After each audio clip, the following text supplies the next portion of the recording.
Hello, everyone. I'm Sheriff Shahen. I work as Enterprise SDR at Deel. It's a pleasure to be here with you on the SDR Game podcast. Sheriff joins us today to share his playbook on cold calling. He's made more than 100,000 cold calls in his career, and in 2023, he created 3.5 million in pipeline at Deel. If you are looking to learn about cold calling from a top-performing SDR, this episode is for you. Welcome to the SDR Game podcast. I'm Eric, your host.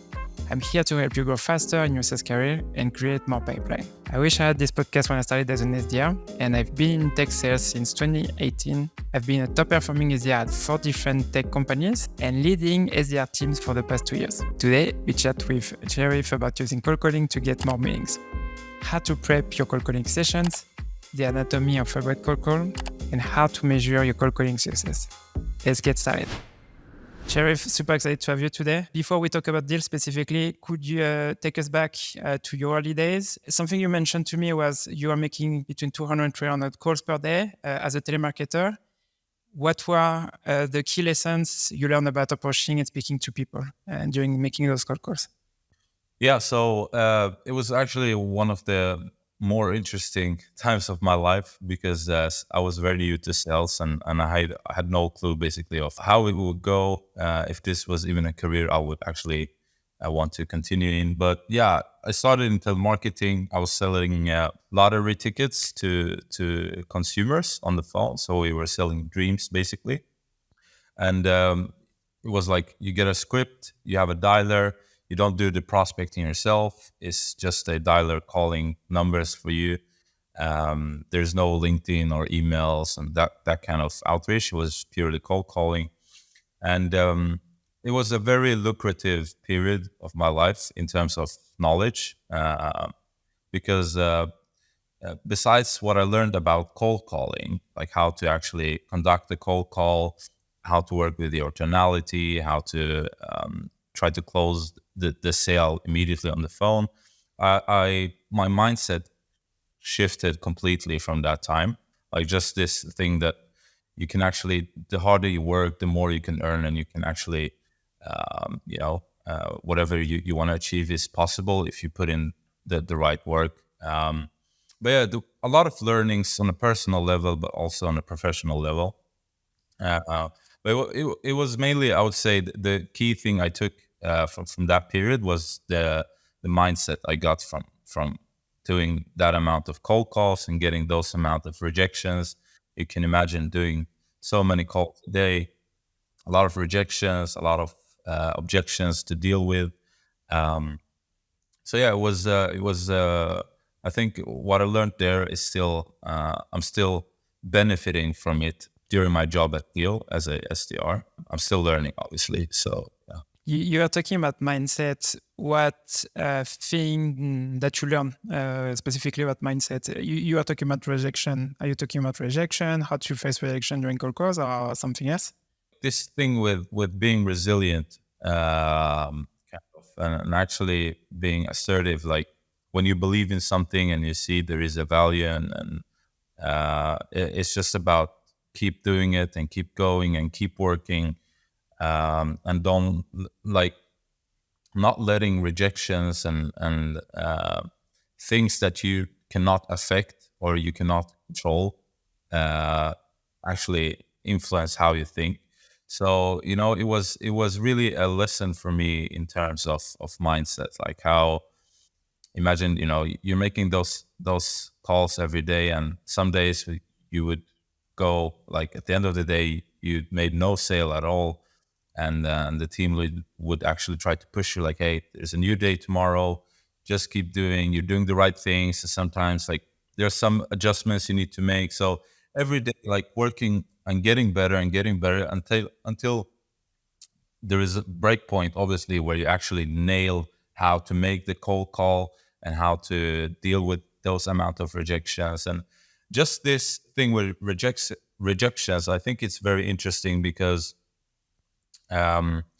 like I've learned now, I've been in sales for 7 years. I've been cold calling for 7 years. And I've seen that rejections will be there always. There is no sales call without a rejection or objection. So you got to learn how to deal with it, not to avoid it. It's more about getting better, so you can actually deal with those kind of things during your job.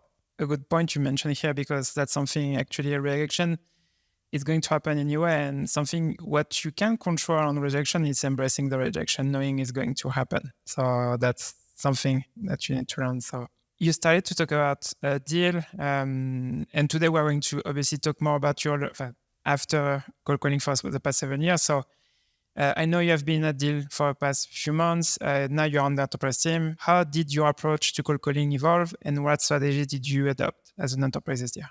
From my background, it was a very transactional sales cycle. So telemarketing, consumer market, it was closing on the first call, maybe the second call in sometimes, but usually the first call.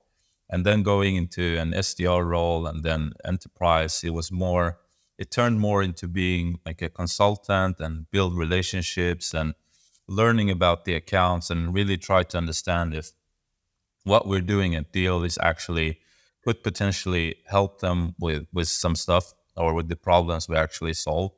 So going like that transition was very interesting for me, because I was used to a certain type of sales calls, and then I went into the SDR role, and it was more about being building relationships, connecting with people, learning, qualifying, disqualifying, speaking with people that have no influence at all, but they could give you information that you could leverage in reaching out to decision makers and be like, hey, I know this about your payroll processes or whatever. We could actually help you out. We've helped other customers.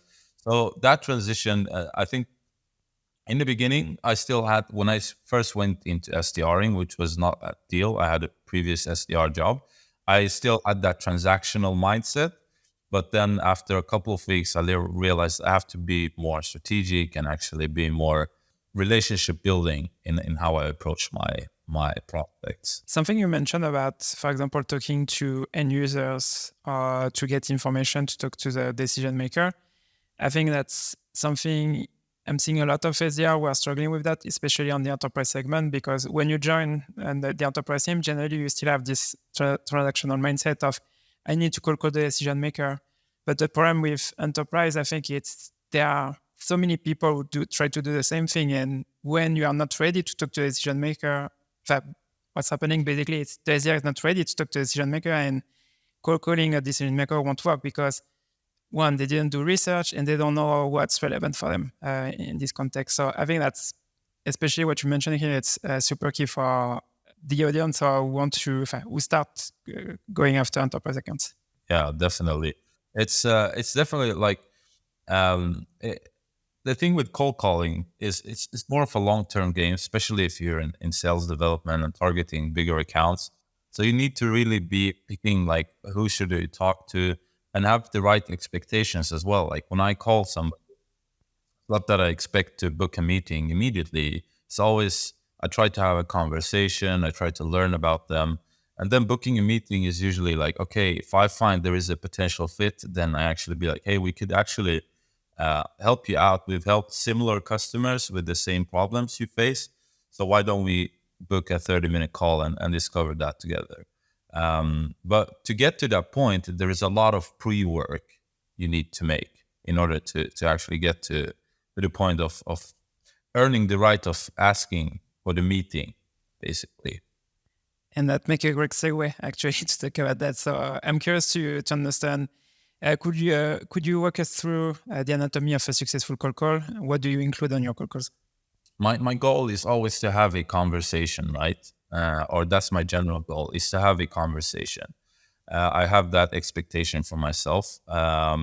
So when I call, I always have this curiosity approach, trying to really understand if there is a potential fit, and asking the right questions, saying the right things. Like how I structure my cold calls, or what I really try to focus on is mainly like trying to find the pain, like peeling the onion all the time and trying to find if there is a pain. I know there's methodologies and qualification methods, like, yeah, you need to find out if this is decision maker, or if they have the budget and these kind of things. But I think when you're outbounding on a cold call, it might be hard to find out if you have a budget or not, right? And it's a bit scary to ask that question in the first interaction. So it's always about finding the pain, because if there is pain, that might actually drive the opportunity until it being a closed deal, right? So finding a pain and trying to qualifying that is always my goal, and it's by having conversations. So and then when it comes to cold calling, and maybe we'll go more into that, but it you need to do the right things in order to earn the right to actually ask questions about their pain points, right? So you need to be relevant. You need to make sure that you're saying something that resonates with the person you're speaking to. Like just pitching what we do, I find it not working so well, because you sound like any other salespeople and you sound salesy. So I try to avoid that and be more curious and kind of trying to learn about the account. Like, hey, I'm curious. You have all these international teams. I'm curious to understand, like, how do you run payroll? What kind of solutions do you have? So that's my kind of approach and way of doing it. So how do you do that? So you are talking about focusing on the pain, but before that, you are focusing on being relevant to your prospects. So do you do any research? Earlier, you are talking about cold calling, for example, an end user and getting some information, and then you call the decision maker. So what's your process? Yeah, so it's different from account to account. Like some accounts you can really find very good information online on the internet, and some accounts you really have to speak to people in order to gain information. So doing research is obviously part of my workflow, because when you call someone and you want to be relevant, then you have to say something that will resonate with them. So and luckily, like at Deel, for example, we know that if there is a company having international teams, international payroll is usually a challenge for them. So that's one point. But then also trying to find, like, where do they have these teams? How many people are there? Trying to find what kind of HR systems do they use. So that's kind of the pre-research. And then when you're calling to end users, to be like, hey, as you work with payroll, for example, now, these are the typical challenges. What's your process look like? And these end users are usually more open to tell you, like, hey, we do it this way, our problems, we're actually implementing this, or we have this project going on. They're more open to speak to you because they're not so heavily targeted by salespeople. But when you have that information, then you can actually go to a decision maker. They can even sometimes give you a referral, like, hey, actually speak to this person. That's the right one to talk to. So then you can it's more of a warm intro, like, I was speaking to your colleague, they told me this, this and that. I think we can help you. You just make also another good point that we didn't talk about earlier about going after enterprise accounts also is knowing who you should talk with, because if you go after an account, a cold account with no information, it's really hard to know who's the right person, because even though you have the titles or you can find on LinkedIn, you still don't know if it's the right person. But the way you are approaching it, it's doing an account mapping of the account, so you know who to talk to. Because I don't remember with who we were talking about this, but we are talking about, for example, if you prospect Amazon as an account, Amazon, they might have like 10,000 salespeople, for example, if you sell to salespeople.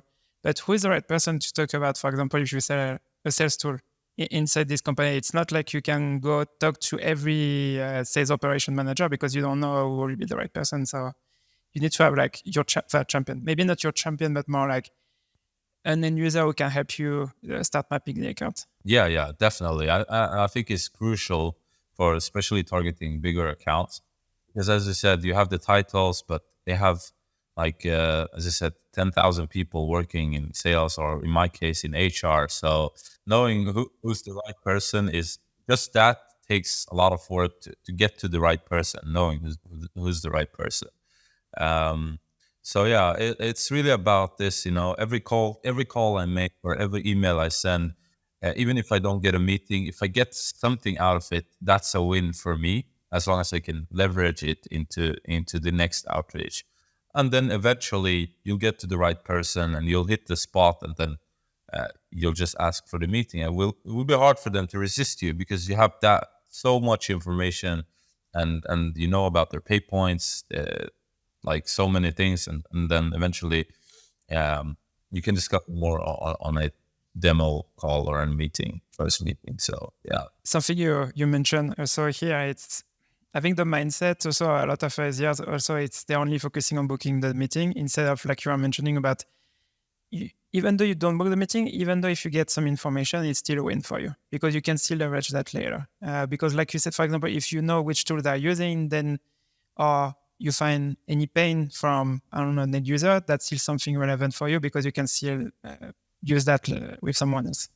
Yeah, definitely. It's always about this, as I said, peeling the onion, finding the pain, digging into the account. The more you know, the better. And I think even passing an opportunity over to the AE, I think they appreciate it highly when you have all this information. So when they even enter the demo, they'd be like, "Hey, you spoke to Sheriff. This is the information I have from him."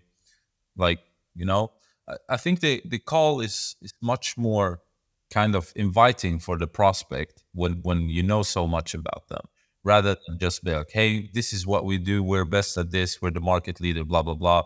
But they're thinking like, "Okay, what's this in for me? Like, good for you.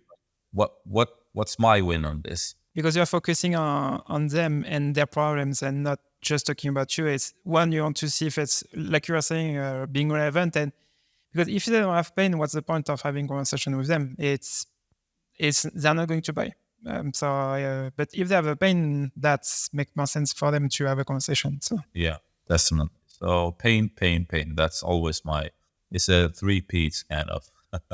And what's the most common objection you get on cold calls, and how do you handle it?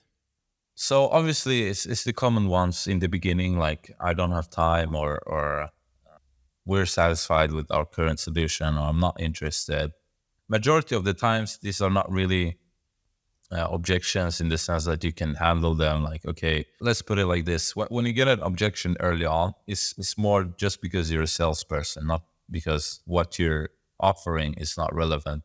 That's how I see it. So I I have like a rule for myself. I don't let a person go until I get at least 3 no's. So three rejections, and then at least have a 1 minute conversation. So, and that's more of a training I learned back in my telemarketing days, that in order to get comfortable on the phone, you need to actually try to keep the prospect on the phone as long as possible. So I still practice that, and I find it very good, because then you're kind of forcing yourself to say something, and sometimes it works, sometimes you get the 3 no's, and then it's fine. Not everybody is a buyer, not everybody is a good fit, but at least you've tried, and you've given it a shot. So those kind of objections, I'm not interested, we're satisfied with our current solution. When I get them in the beginning, I'm like, okay, I understand you're not interested. I'm calling you out of the blue. This might not be a priority for you, but I was just researching and I saw you have international teams. These are usually some problems, and I was just curious to understand if you can relate to this or not. And when they say we're satisfied, I'm like, okay, I was not expecting you to actually be dissatisfied. But there is always room for improvement, and I'm curious to know if we could actually improve your workflow, or if this is not relevant at all. So kind of being understanding when you get an objection, and validating their objection, and then spinning further on your arguments and why you actually called, and why you think it's relevant to have a conversation. So let's say they are saying they are satisfied with their current vendor. So you mentioned that you are focusing on there is still room for improvement, for example. So because you imagine you already know your competitors, do you focus on the pain you are solving that your competitors don't, or what's your approach with competitors specifically? So with competitors, like now, obviously, I've learned about our competitors and the typical feedback. Like we have customers from our competitors that they transition to Deel because of certain things, and they're pretty common. So usually they say we're satisfied with our current provider. If I know already which provider that is, then I'll go immediately into these points. Okay, these are some problems or challenges customers have with this provider. But if I don't know, I'll try to find out and then go with the same approach. Like, okay, so you're using this provider. I understand like some customers that are using Deel now mentioned that maybe like just as an example, there's slow support. There are a lot of hidden costs. The like the solution is not as user friendly as they expect it to be. Is this something that you also can sense, or is it perfectly working on those parts?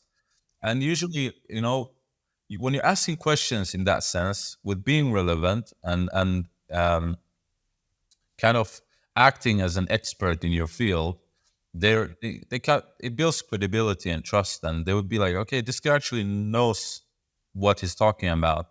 He knows my potential pain points. He might have something that could help me as well.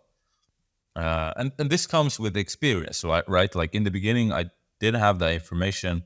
I had to practice and had to speak to a lot of prospects and know customers until I could gather that expertise and actually use it in my outreach. And I had another question around your call success. So how do you track and measure the success of your call? Which metrics are you focusing on? I'm focusing on the length of the calls, to be honest. Like how long could I keep uh, a prospect on the phone? And then obviously meetings, because we're in sales development, we got targets, and I want to measure how many meetings I could get from my cold calls. But generally speaking, I usually try to detach from the meeting outcome and more focus on conversation, because if I am a good conversationalist, then I know if I speak to the right person and I can know how to conduct the conversation, I will eventually book a meeting with this person. Uh, so yeah, that's kind of how I see cold call success. And earlier you are actually, if you already talk about the length of your call, so you said 1 minute. What's the role of the 1 minute? So you want to, if you speak at least 1 minute, is it like a successful call, or what's your approach? I wouldn't say it's a successful call, but because if you can keep them for at least 1 minute, then you've gotten at least 3 rejections, and you've made 3 tries to actually find some form of relevant pain, and you got rejected on all of them, and you're like, okay, I've tried 3 times. Now I'm getting I'm a bit pushy. It's fine. 1 minute, 3 times. Okay, let's go into the next one. So it's more of a rule I have for myself, just to make sure that every person I speak to, I know I've done my best in each call. Then I had a question, and I think that's pretty common struggle with a lot of people. And actually, I imagine there is a lot of people on the show who are struggling with that, but it's a lot of reps are struggling with the fear and anxiety of cold calling. How have you trained yourself to manage those feelings, and what do you do when you're you're afraid or feeling anxious about cold calling? First of all, I think it's very important to accept the fact that you will always have that feeling, right? There is no way to actually get rid of it, or no matter how experienced you become, or how many cold calls you've made. Like I've made over 100K cold calls, and I still feel anxious, especially with my first calls in the morning, right? And then you get in the mood of it. That's different. But accepting the fact that it's natural, I won't get rid of these feelings. They will be there all the time. And then kind of, being like, okay, if I'm interrupting somebody, because that's usually where the anxiety comes from, that I'm calling someone unexpectedly, I'm interrupting them, they might be busy or doing something else. So I want to make sure that if I'm interrupting their day, I want to make sure it's worth it, right? So I'm not wasting their time for nothing.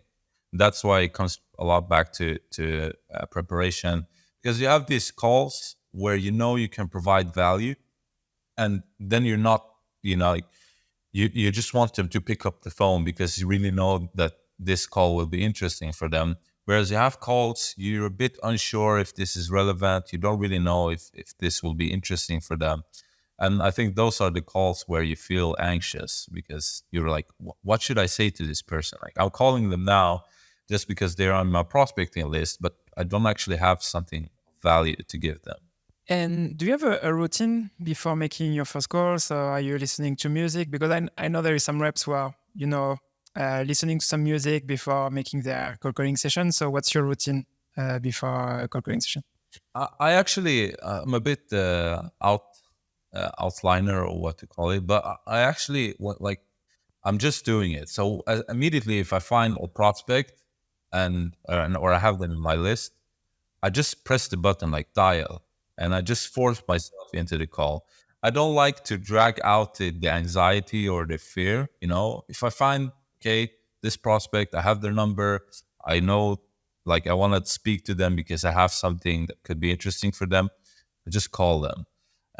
So I know, like, there's motivational videos, music can pump you up, and I was doing that in my early days. We even have like pump up sessions in the morning and stuff, which are good.